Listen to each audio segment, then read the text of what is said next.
गुरुर्ब्रह्मा गुरुर्विष्णू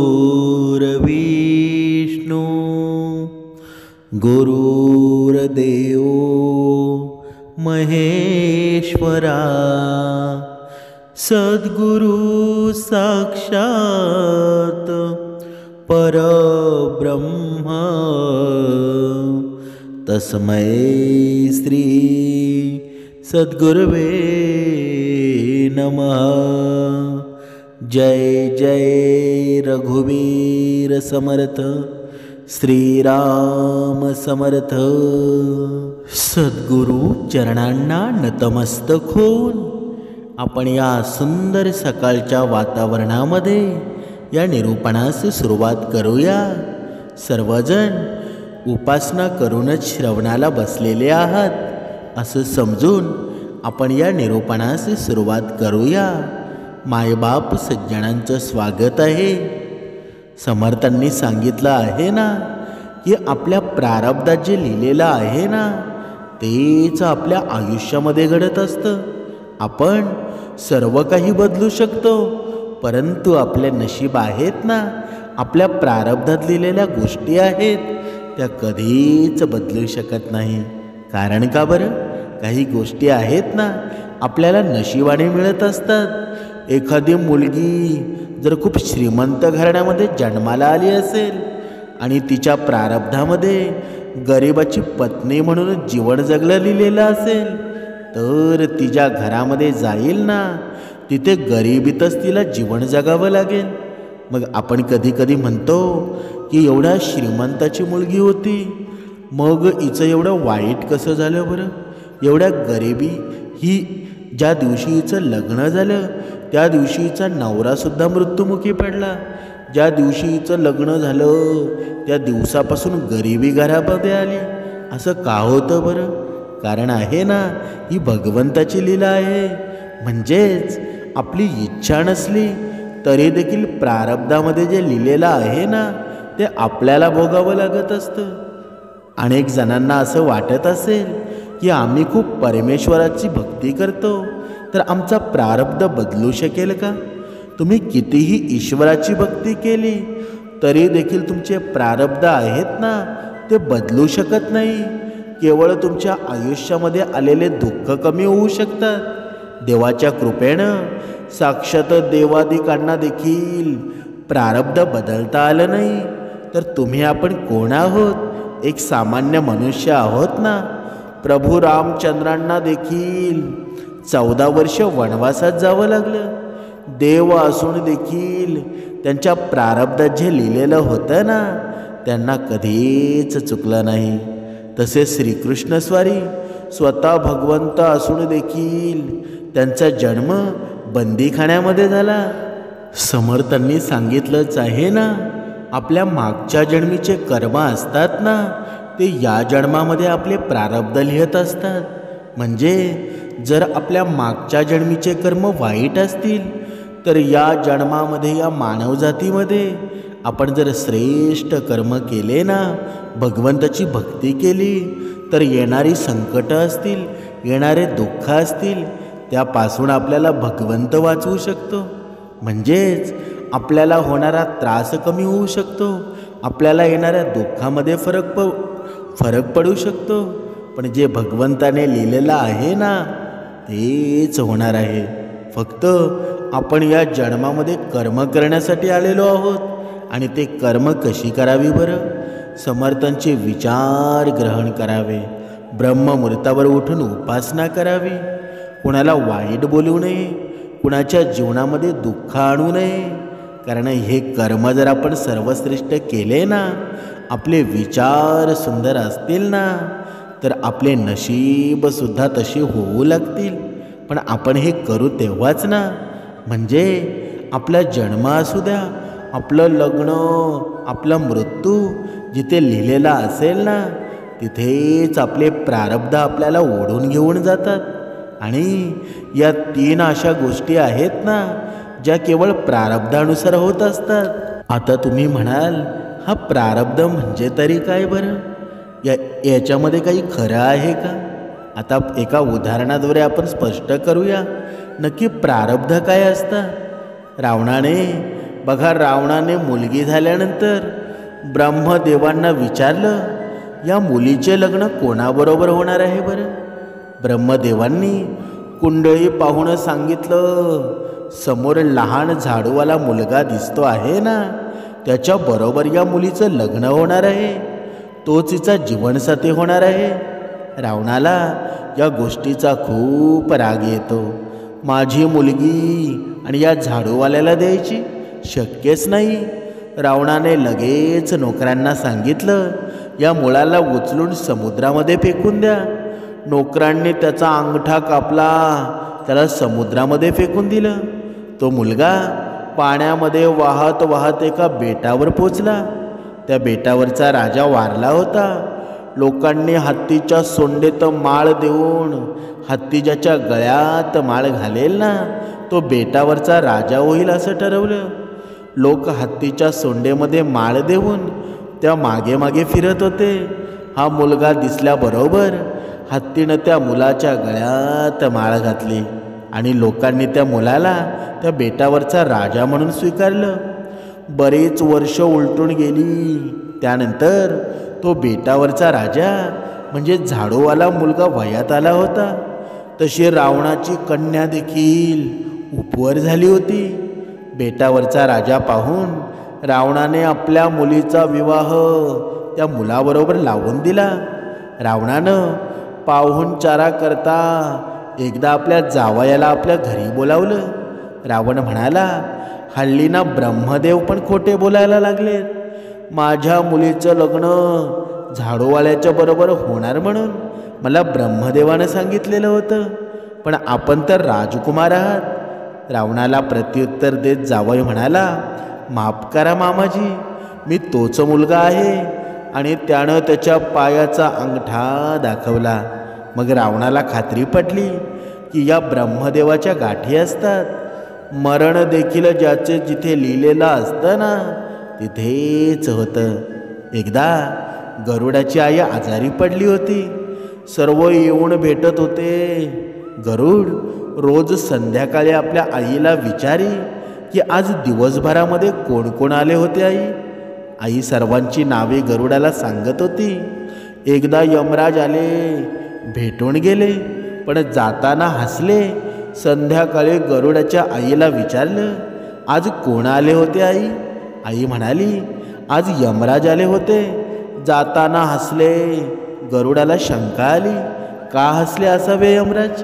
त्यानं आईला उचललं आणि जंगलातील झाडांच्या खोडामध्ये ठेवलं. यमराज दुसऱ्या दिवशी तिथेही आले. गरुडाने यमराजांना विचारलं, आपण काल माझ्या आईला भेटण्यासाठी आला होता, त्याबद्दल मी आपला आभारी आहे, पण जाताना आपण का हसलात बरं. यमराज म्हणाले, तुझ्या आईचा मृत्यू आहे ना, या झाडाच्या खोडामध्ये असताना अजूनही घरात कशी आहे बरं, म्हणून हसलो. गरुडाने झाडाच्या खोडात पाहिलं तर त्याची आई झाडाच्या खोडात वारली होती. म्हणजे याचं तात्पर्य काय आहे बरं. कोणाचा मृत्यू आहे ना, बसमध्ये होऊ शकतो, कोणाचा रस्त्यामध्ये होऊ शकतो, तर कोणाचा पाण्यातसुद्धा होऊ शकतो, कोणाचा ॲक्सिडेंटसुद्धा होऊ शकतो, तर कोणाचा आत्महत्या करून सुद्धा होतो. आणि हे सर्व आहे ना काळाच्या हातात आहे. पण काळाचा सूत्रधार हा माझा परमात्माच आहे ना. म्हणूनच समर्थांनी सांगितलेलं आहे, जोपर्यंत मनुष्याच्या जीवनामध्ये नियमावली ठरत नाही, जोपर्यंत मनुष्य उपासनेला बसत नाही, जोपर्यंत मनुष्याच्या जीवनामध्ये ब्रह्ममुहूर्तावर उपासना होत नाही ना, तोपर्यंत सर्व काही असंच चालू राहणार. म्हणजेच दररोज सकाळी उठल्यावर मनुष्याने कृतज्ञ व्हायला हवं आणि ईश्वराला प्रार्थना करावी की आजपर्यंत तू जे दिले आहेस ना, ते तुझंच आहे, मी फक्त निमित्त मात्र आहे. इतरांपेक्षा तुम्हाला खूप काही दिलं आहे आणि माझं राहिलेलं आयुष्य आहे ना, तुझ्या कृपा आशीर्वादानं सुखी समाधानी आणि आनंदित जगण्यासाठी सतत तुझं नामस्मरण करण्याची चांगले कर्म करण्याची मला ताकद दे. तुझा विसर मला कधीच पडू देऊ नको. पण आपण असं करतो का बरं? कधीच करत नाही. आपण जेव्हा संकटामध्ये असतो ना, आपण जेव्हा दुःखामध्ये असतो, तेव्हा आपल्याला परमेश्वर आठवतो की परमेश्वरा धाव, माझ्या मदतीला ये, माझी हेल्प कर. पण आपण मात्र जेव्हा परमेश्वर आपल्याला दुःखातून बाहेर काढतो, तेव्हा आपण एवढे गर्विष्ठ होतो ना, एवढा अहंकार निर्माण होतो की आपले जेव्हा सुखाचे दिवस येतात तेव्हा परमेश्वराचं चिंतन आपण टाकून देतो. आपण भक्ती मार्गामध्ये सुद्धा जात नाही, श्रवणसुद्धा करत नाही, उपासनासुद्धा करत नाही. मग परत त्याच प्रकारचं दुःख येतं. परत भगवंताची आठवण येते आणि भगवंत माझा एवढा भोळा आहे ना की परत तुम्हाला पुन्हा पुन्हा मदत करतो. पण एखादा पुन्हा पुन्हा मदत करतो ना, पण त्याचंसुद्धा हृदय आहे की हा काळचक्र आहे ना, तो फिरत असतो आणि कधी काळाचा संकट येईल सांगता येणार नाही. दर वेळेला तुम्ही वाचणार नाही. म्हणून माणसानं परमेश्वरापुढं कृतज्ञ व्हायला हवं. तुझी अखंड सेवा करण्यासाठी चांगलं आरोग्य दे. तुझी सेवा करताना हे शरीर आहे ना, हे तुझंच आहे आणि या शरीराला कोणताही घातपात होऊ नये याचीसुद्धा तू काळजी घे. पण जेव्हा आपण झोपेमधून उठतो ना, तेव्हा आपण हे करतो का बरं? आपण हे मागणं मागतो का? आपण दिवसा झोपतानी उठतानी सर्व प्रकारे पूर्ण दिवसामध्ये आपण मागणं हेच मागत असतो की हे भगवंता, मला तू श्रीमंत बनव. याच्या व्यतिरिक्त आपलं काही मागणं असतं का? कधीच नाही. म्हणूनच समर्थांनी सांगितलेलं आहे. म्हणून आपण भगवंताला मागणी काय करावी बरं? आपल्या जवळच्या व्यक्तीची काळजी घ्या, त्यांच्यासोबत आनंदाने जगा. काय माहीत आज आपण आहोत, उद्या सोबत राहू की नाही. स्वतःची आणि कुटुंबाच्या जीवनाची तसेच आरोग्याची देखील काळजी घ्यायला हवी. म्हणूनच सतर्क राहून आपले प्रारब्ध तर नाही बदलू शकत, परंतु येणाऱ्या संकटांना आपण टाळू शकतो, सुरक्षित राहू शकतो. त्यामुळे वाहन चालवताना देखील नियमांचं पालन आपल्याला करायला हवं. एकमेकांवर उदार होऊन एकमेकांना अडचणीत आणण्यापेक्षा एकमेकांना मदत करायला हवी. म्हणजे काय? जेव्हा समर्थ विचार आपल्याला हेच प्रेरित करत असतात, जेव्हा आपण इतरांना मदत करतो ना, तेव्हा आपल्यासोबतसुद्धा चांगलं घडत असतं. म्हणून इतरांना मदत करणं आपल्याला जमत नसेल तर शांत राहा, परंतु रिकाम्या उठाठेवी करू नका. समाजातील मतलबी, स्वार्थी, अहंकारी, गर्विष्ठ अशा लोकांपासून दूर राहा. कधीही कोणाच्या वाटेला जाऊ नका, म्हणजेच तुमच्या वाटेला देखील कोणी येणार नाही आणि तुम्ही तुमचं आयुष्य सुरक्षित जगू शकता. म्हणजेच आपल्याला काय करायचं आहे बरं? आपल्याला करायचं आहे ते परमेश्वराचं नामस्मरण. आपल्याला करायची आहे ती उपासना. आपल्याला करायचं आहे दत्त माऊलींचं नामस्मरण, श्रीकृष्ण स्वारींचं नामस्मरण, श्रीरामाचं नामस्मरण. पण आपण मात्र हे करतो का? कधीच करत नाही. भगवद्गीतेमध्ये श्रीकृष्ण स्वारींनी सुंदर वर्णन केलेलं आहे. श्रीकृष्ण स्वारी म्हणतात, जेव्हा बाण मागे खेचून पुढे सोडता येतो, त्यामुळं जेव्हा आयुष्य आहे ना तुम्हाला संकटाने मागे खेचत असेल, तेव्हा तुम्ही समजून घ्या की तुम्ही खूप पुढे जाणार आहात. पण आपण मात्र हे सर्व विसरून जातो. दुःखाच्या ओघामध्ये येऊन, संकटामध्ये येऊन आपण हताश होतो. आपल्याला असं वाटतं माझे सर्व मार्ग बंद झालेले आहेत. आपण इतरांना दोष देत फिरतो की तू माझ्या आयुष्याची राखरांगोळी केली. पण आपण मात्र प्रयत्न करणं सोडून देतो, प्रयत्नांना सुद्धा दोष देतो. मी प्रयत्न करूनसुद्धा भगवंताने माझी साथ दिली नाही. पण समर्थांनी सांगितलंच आहे ना, जेव्हा तुमच्यावर भरपूर संकट येतील, जेव्हा तुमच्यावर भरपूर दुःख निर्माण होतील, तेव्हा तुम्ही समजून घ्या की ही सुखाची लहर आहे ना, ती भरपूर प्रमाणात तुमच्या घरामध्ये, तुमच्या संसारामध्ये येणार आहे. म्हणजेच आपल्याला आपल्या झाडाला फळं लागायची वेळ येते आणि आपण प्रयत्न करता सोडून देतो. म्हणूनच समर्थांनी सांगितलेलं आहे, मनुष्याच्या जीवनातील संगती आहे ना, हे कर्म आहेत, त्या संगतीवर सुद्धा अवलंबून असतात. म्हणून आपण कोणाशी कशी संगती घ्यायची, कोणाशी कसं बोलायचं, हे आपल्यावरच अवलंबून आहे ना. म्हणून हा कर्माचा भागीदार कसा असतो ना, ते आता आपण पाहणार आहोत. एक ब्राह्मण भिक्षा मागण्याकरता एका दारामध्ये उभा राहिला. ओम भवती भिक्षामदेही, बघा अशी गर्जना केली. आणि घरात एकटीच म्हातारी होती. ती म्हणाली, महाराज मी एकटीच आहे, घरात आमटी भात तयार आहे. 4 घरामध्ये भिक्षा मागण्यापेक्षा आज इथेच जेवण करून घ्या. ब्राह्मण हो म्हणाले. ब्राह्मणाचे पोटभर जेवण झालं आणि ब्राह्मणाने ताक मागितलं. भोजनांते तक्र पिपेद, म्हणजे नेमकं म्हातारीच्या घरामध्ये त्या दिवशी ताक नव्हतं. ती म्हणाली, थांबा महाराज, मी आत्ता शेजारणीकडून ताक घेऊन येते. तिनं शेजारणीला ताक मागितलं. शेजारणीने भांडभर ताक दिलं आणि आजीनं ब्राह्मणाच्या भातावर ताक घातलं.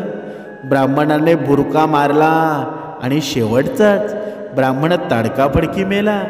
चित्रगुप्त आणि यमधर्माला प्रश्न पडला की हा आता कर्माचा भागीदार कोण आहे.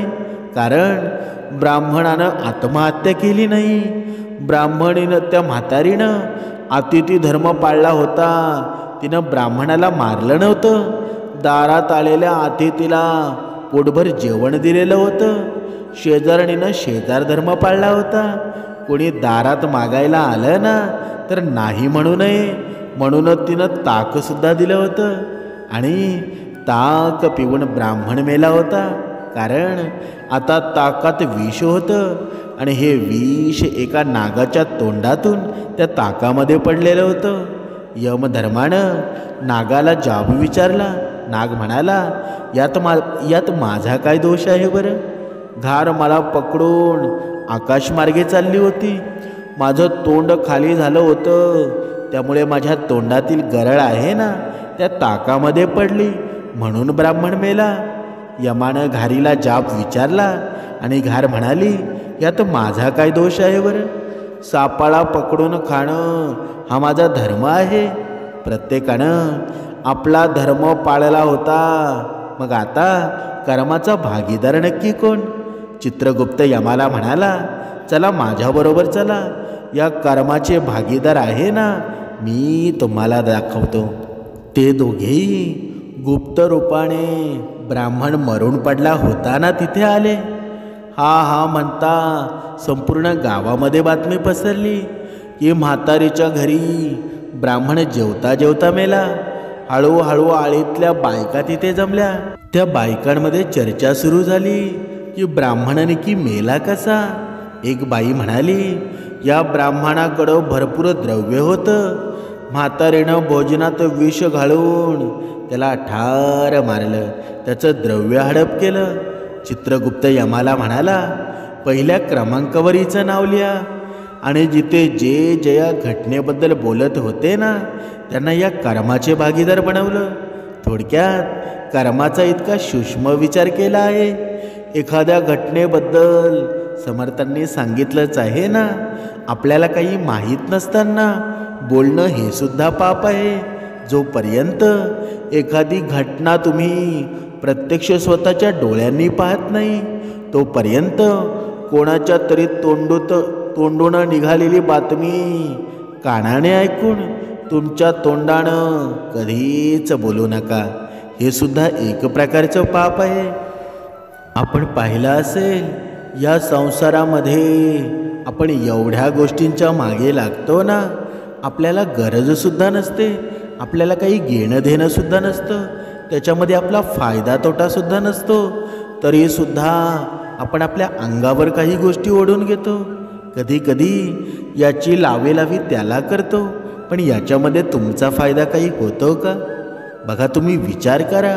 आपण भक्ती मार्गामध्ये असून सुद्धा, आपण समर्थ विचारांमध्ये असून सुद्धा आपण वेडेवाकडे वागायला लागतो, आपण लावालावी करतो. मग हा दोष कोणाला लागतो बरं? हा दोष भक्ती मार्गाला लागतो ना. कारण तुम्ही भक्ती मार्गामध्ये असता, तुम्ही दुसऱ्याला सांगत असता की मी या भक्ती मार्गामध्ये आहे, समर्थांच्या विचारांमध्ये आहे. मग तुम्ही हा घेतलेला वसा तुमच्या हातामध्ये, तुमच्या हृदयामध्ये हा समर्थांनी दिलेली भक्ती मार्ग आहे. जर तुम्ही योग्य वेळेला उपासना करत असाल, योग्य वेळेला श्रवण करत असाल, मग तुम्ही वाईट विचारांमध्ये प्रेरित होऊ नका, दुसऱ्याच्या आयुष्याला त्रास होऊ नका, दुसऱ्याच्या जीवनामध्ये दुःख देऊ नका. कारण हे जर वारंवार होत असेल तर तुमचे कर्म आहेत ना, कर्माचा भागीदार आहे. तुमची काही चुकी नसताना सुद्धा तुमच्या जीवनामध्ये पाप निर्माण होऊ शकतं. म्हणूनच समर्थांनी सांगितलेलं आहे, या संसाराचा गाडा आहे ना, सुंदर जीवन माणसाचं कधी निर्माण होतं बरं? जेव्हा आपल्याला कुठे काय बोलावं, कुठे काय बोलू नये हे ज्या मनुष्याला समजलं ना, तो ही ज्ञानरूपी गंगा हा संसाराचा बोजासुद्धा व्यवस्थित ओढेल आणि हे जीवनसुद्धा सुंदर होऊन जाईल, समर्थाच्या भक्तीमध्ये रंगून जाईल, त्याच्या जीवनामध्ये नामस्मरणसुद्धा घडेल. म्हणजे आपण पाहिलं असेल, एक साईडला भगवंताची भक्ती करायची आणि दुसऱ्या साईडला पापकर्म करायचे. मग ही भक्ती भगवंतापर्यंत पोचेल का? कधीच पोचणार नाही. जेवढे पंथ आहेत, जेवढ्या भक्त्या आहेत, त्या सर्व भक्ती मार्गामध्ये कोणी ना कोणी वाईट व्यक्ती असतो आणि एका वाईट व्यक्तीमुळं बघा भक्ती मार्गाला लोक नावं ठेवतात. पण तसं ठेवल्यानं तुम्ही भरपूर मोठे पापाचे भागीदार होता. म्हणून दुसऱ्याची काही चुकी नसताना आपल्यामुळं जर त्या दुसऱ्याच्या जीवनामध्ये, दुसऱ्याच्या संसारामध्ये विष कालवलं जात असेल ना, तर सर्वात मोठे पापाचे भागीदार तुम्ही आहात. आणि हे भागीदार आहेत ना, याचं फळसुद्धा तुम्हाला तेवढ्याचं दुःखांनी आणि संकटांनी मिळणार आहे. म्हणून दुसऱ्याच्या जीवनामध्ये कधीच विष कालवू नका, दुसऱ्याला कधीच त्रास देऊ नका. समर्थांनी सांगितलेलं आहे, हा कलियुग आहे ना, सर्वांना त्रास देण्यासाठी आलेला आहे. हा कली आहे ना, तुम्ही भक्ती मार्गसुद्धा करत बसाल, तुम्ही भक्ती मार्गामध्ये तुमचं मनसुद्धा लावत असाल, तरीसुद्धा तुम्हाला त्रास देणार आहे. पण त्याच्याकडे तुम्ही दुर्लक्ष करा. कारण जिथे भगवंताचा वास निर्माण होतो ना, तेव्हा कळी हे राक्षस भूत कुठे पळून जातात ना, ते परत येण्याचं नाव घेत नाही. म्हणून हे भगवंताचं नामस्मरण आहे, दत्त माऊलींचं चिंतन आहे, हे निरंतर आपल्या या वैखरीतून चालू ठेवा. पण ही वैखरी शिव्यांमध्ये भरत असेल, दुसऱ्याच्या वाईट सवयींमध्ये आपण गुंतलेले असू, तर आपल्या जीवनामध्ये भक्तिमार्ग निर्माण होईल का? आपल्या उपासनेला मन लागेल का? मग आपण म्हणतो की मी उपासना करायला बसलो ना, की माझ्या मनामध्ये चित्रविचित्र विचार येतात. मग ते होणारच ना. पूर्ण दिवस तुम्ही नामस्मरण केलं नाही, प्रत्येक कार्य, प्रत्येक काम तुम्ही भगवंताच्या नामस्मरणानं केलं नाही, मग तुमच्या जीवनामध्ये उपासना करताना वाईट विचार येणार.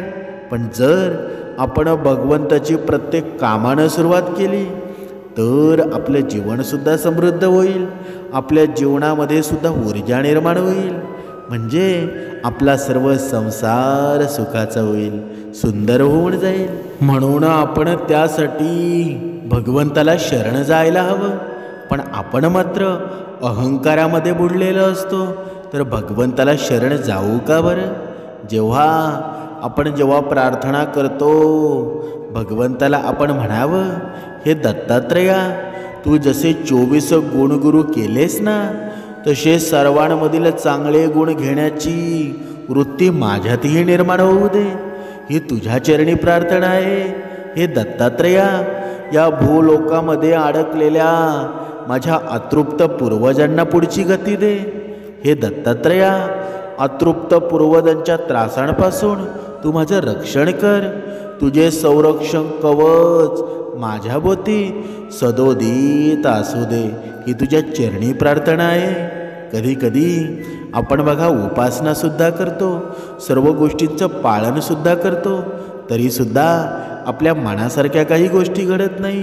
तेव्हा तुम्ही समजून जावं की आपल्या पूर्वजांना पुढची गती मिळालेली नाही, ती सद्गती मिळालेली नाही. आणि त्यांच्यासाठी आपण ज्या भगवंताची उपासना करतो ना, त्यांच्यापुढं साकडं घालायला हवं की हे भगवंता, माझ्या पूर्वजांना व्यवस्थित गती निर्माण होऊ दे. कारण आपले पूर्वज जेव्हा खुश होतात ना, तेव्हा सर्व काही सुरळीत चालू लागतं. म्हणून आपण बघा पितरांना शांत करण्यासाठी वेगवेगळे व्रत करत असतो. समर्थांनी सांगितलेलं आहे, जोपर्यंत या शरीरामध्ये प्राण आहे ना, तोपर्यंत दुसऱ्याच्या जीवनामध्ये सुख निर्माण करा. दया, क्षमा, शांती, तिथे देवाची वस्ती.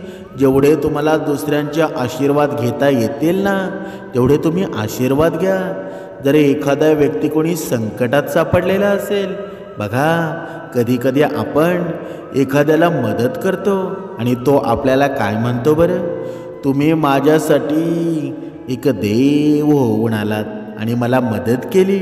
म्हणजेच आपण कोण झालो बरं, त्याच्यासाठी देवस्वरूप झालो ना. म्हणून अशा आपण कधी कोणाला मदत केली आहे का? कधीतरी या गोष्टींना आठवा. आपण कोणाच्या तरी जीवनामध्ये सुख निर्माण करणारे व्हा, पण आपण मात्र दुसऱ्यांकडून अपेक्षा करतो की तो जर माझ्या जीवनामध्ये दुःख निर्माण करत असेल तर मी त्याच्या जीवनामध्ये सुख का निर्माण करू बरं? या अशा अपेक्षा निष्फळ होतात. म्हणून या गोष्टी आहेत ना, प्रत्येकानं समजून घ्या. या गोष्टीपासून आपण आपले कर्म सर्वश्रेष्ठ करा, तेव्हाच आपल्याला भगवंताची कृपा होईल ना.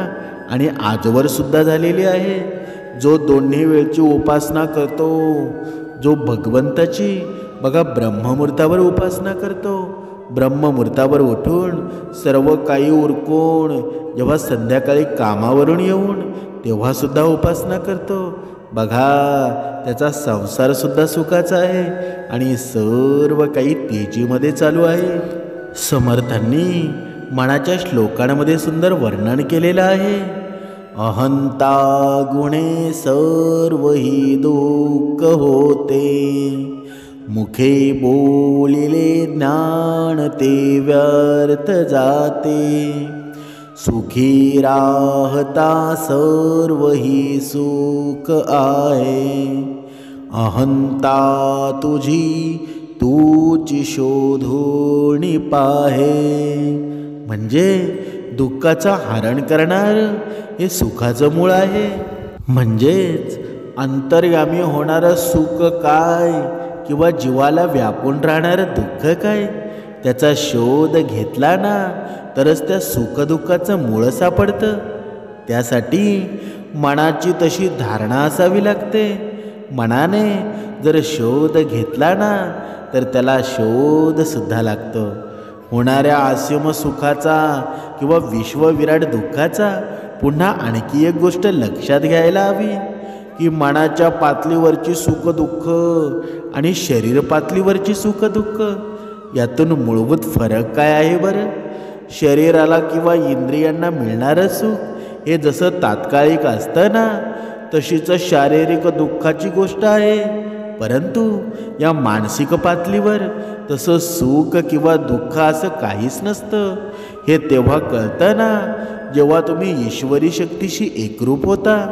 समर्थांनी दुःखाचं मूळ नेमकं आहे कुठे हे प्रस्तुत श्लोकामध्ये सांगितलेलं आहे. पण आपण मात्र वरवरच्या गोष्टीला सुख मानत असतो. मग त्या सुखाचं क्षणात दुःखात रूपांतर होतं. मग आपण परत भगवंताला दोष देत राहतो.